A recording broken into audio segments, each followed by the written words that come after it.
आपका मन जो चंचल था, लगातार वो यहाँ से वहां, वहां से वहां, वहां से वहां घूम रहा था, ये मन के लिए गलत चीज है। ये जो मन है, दिमाग है, ये जितना स्थिर हो उसके लिए उतनी अच्छी बात। ये है मिश्रा जी का फैसला। भगवान रजनीश कहते हैं कि अगर आप में सामर्थ्य हो तो आप बीज के अंदर वृक्ष देख सकते हैं। उन्होंने एक कहानी सुनाई कि एक पहाड़ पे एक बहुत बड़े संत रहते थे। तो उन्हें एक दिन आभास हुआ कि गौतम बुद्ध का जन्म हुआ है। बुद्ध तो नाम वैसे उनका बाद में पड़ा, लेकिन कहानी में उन्होंने यही सुनाया कि उन संत को एक आभास हुआ कि गौतम बुद्ध का जन्म हुआ है और ये एक ऐसा वृक्ष है जो संपूर्ण देश में, संपूर्ण विश्व में अपनी महानता आध्यात्म के क्षेत्र में उस बात को रखेगा। इनके लाखों शिष्य बनेंगे। ये वास्तव में एक परम ब्रह्म का स्वरूप है, ऐसा उन्हें महसूस हुआ उन संत को। तो वो गौतम बुद्ध के जो जन्म स्थली थी वहां पहुंचे।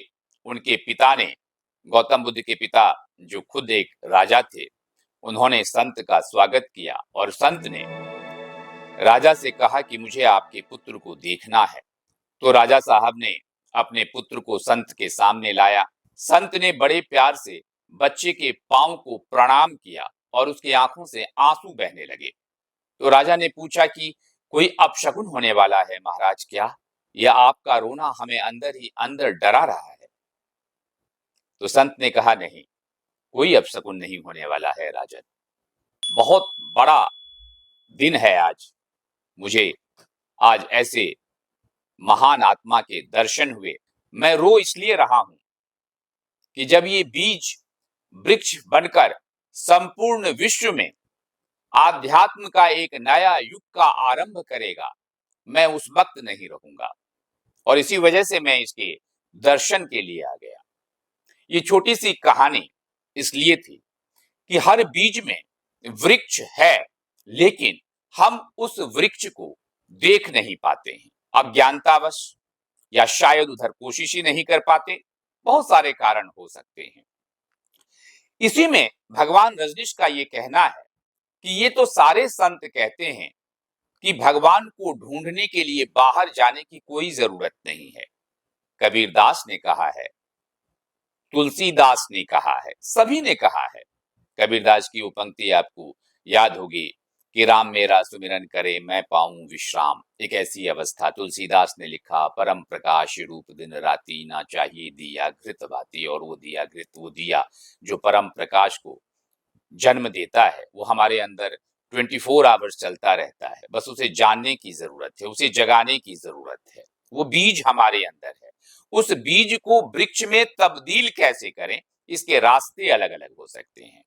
भगवान रजनीश ने उस कुंडली जागरण के सिस्टम को सेक्स से जोड़ा कि ये जो जगह है सेक्स का जो स्थान है शरीर में, वो हमें, अगर उसको हम छोड़ देते हैं तो वो नीचे की ओर जाता है, अधोगति की ओर जाता है। और अगर हम उस पर काबू पा लेते हैं तो हम उसे ऊपर ले जा सकते हैं।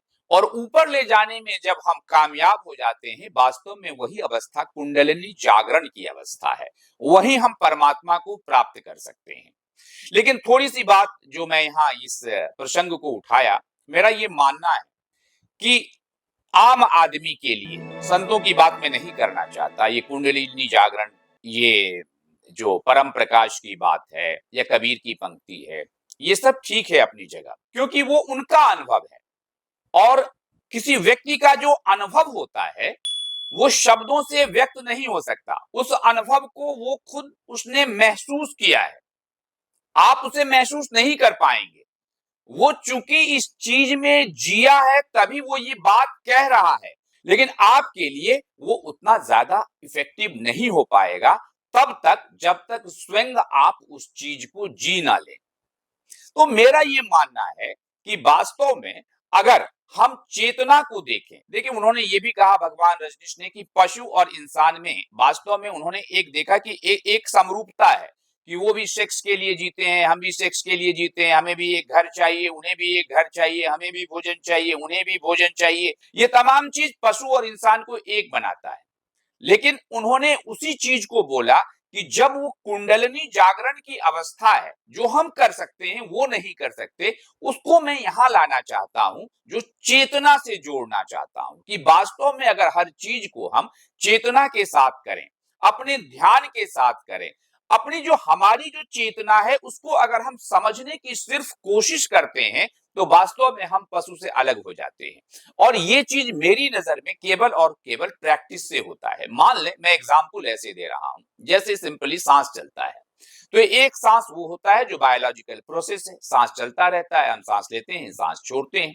और केवल एक छोटा सा काम करें आप सांस पर ध्यान दे दें कि सांस आप ले कैसे रहे हैं और सांस आप छोड़ कैसे रहे हैं। केवल इतना करना है, कुछ नहीं करना है। अगर आप विपासना के किसी भी शिविर में जाएंगे तो 5-7 दिन तक आपको वही सिखाते हैं कि आप लेट जाइए शवासन में और केवल अपनी सांस लीजिए, सांस छोड़िए, उसको ध्यान से देखिए। इसके लिए कोई जोर नहीं लगाना है कि जोर से सांस लेना है, जोर से सांस छोड़ना, नहीं, बिल्कुल नहीं।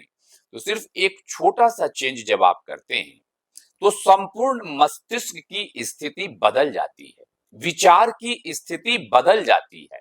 ये चेतना है जो वास्तव में हमें पशुओं से अलग करता है। ये बहुत इंपॉर्टेंट चीज है। पता नहीं भगवान रजनीश के थ्योरी को समझना हम जैसे आदमी के लिए बड़ा मुश्किल है, लेकिन वो क्योंकि उन्होंने उस चीज को अनुभव किया होगा तो उन्होंने बोला होगा। लेकिन मैंने जिस चीज को अनुभव किया वो सिर्फ ये किया कि एक तो आदत, जीवन में आदत को अगर आप डेवलप करते हैं तो वो आदत ही आपको बदलने में कामयाब हो जाती है। चाहे वो हम सांस पर ध्यान देने की आदत हो, वो अपने मन को उन तमाम नेगेटिविटी से अलग करने की आदत हो, क्योंकि ऐसा कोई भी व्यक्ति नहीं है जिसके दिमाग में नेगेटिव बातें नहीं आती हो, कोई भी व्यक्ति नहीं है। ये सिर्फ हमारे विचार मंथन का तरीका होता है कि उन बातों पर हम रिएक्ट कैसे करते हैं। एक छोटा सा बच्चा आपके सामने कोई गलत काम कर जाता है, आपको अचानक क्रोध आता है और रिएक्ट करके आप थप्पड़ लगा देते हैं, ये भी एक रिएक्शन से। लेकिन अगर आप थोड़ा सोच लें कि वो बच्चा जो कुछ भी किया है अज्ञानतावश किया है, उसको थोड़ा समझाएं, अपने गले से लगाएं और बोलें कि बेटा ऐसा नहीं करना है, किस किस को फायदा हुआ वो देखें। बच्चा थप्पड़ से बच गया, आप उस क्रोध की अवस्था से बच गए जो आपके बीपी को तुरंत शूट करता है। आपको आश्चर्य होगा, कभी भी आप देखिएगा कि अगर बीपी जो है नॉर्मल बीपी, अगर आप कभी क्रोध करते हैं तो उसी वक्त वो बढ़ता है, और जब भी कोई चीज ऐसा होता है तो आपके शरीर पर वो नेगेटिव इंपैक्ट डालता है। तो ये जो चेतना है, ये चेतना को हम समझकर आदत के स्वरूप में ढालकर एक बेहतर जिंदगी की परिकल्पना को साकार कर सकते हैं हर चीज में। और हर वक्त अगर हम पॉजिटिविटी रखते हैं, पॉजिटिविटी यहां वो नहीं कह रहा हूं मैं जो आजकल हर जगह हर टीवी चैनल्स पर बहुत सारे पॉजिटिव थॉट्स वगैरह की बात आती है। मैं सिर्फ जीवन के आधार की बात कर रहा हूं, सिर्फ अपनी सोच को बदलने की बात कर रहा हूं कि 1 सेकेंड के लिए टाइम दें और सोचें। अपनी सांसों पर आप वॉक करते हैं, वॉक आप 2 तरीके से कर सकते हैं। एक तरीका ये है कि 1 घंटे के वॉक में आप दुनिया भर की बातें सोचते रहें। मोदी जी ने क्या कहा, राहुल गांधी जी ने क्या कहा, हमारे व्यापार में क्या हुआ, फलाने जगह क्या हुआ, कल पार्क में उस व्यक्ति ने हमारे साथ ऐसा कैसे बोल दिया, ये तमाम बातें सोच सकते हैं। दूसरा तरीका क्या है?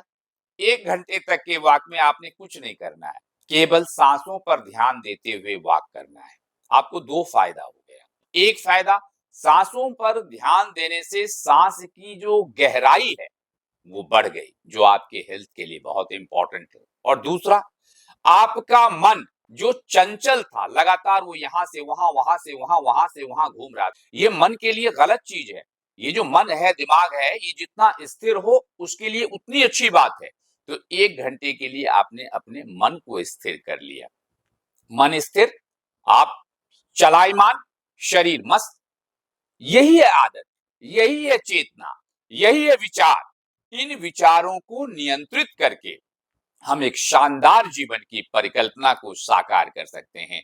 हाँ, गौतम बुद्ध बने ना बने, भगवान रजनीश बने ना बने, लेकिन एक अच्छे इंसान के रूप में हम जरूर खड़े हो सकते हैं। आप सबसे अनुरोध है कि हमारे इस चैनल को लाइक करें, सब्सक्राइब करें। आपका ये कार्य हमें उत्साहित करेगा।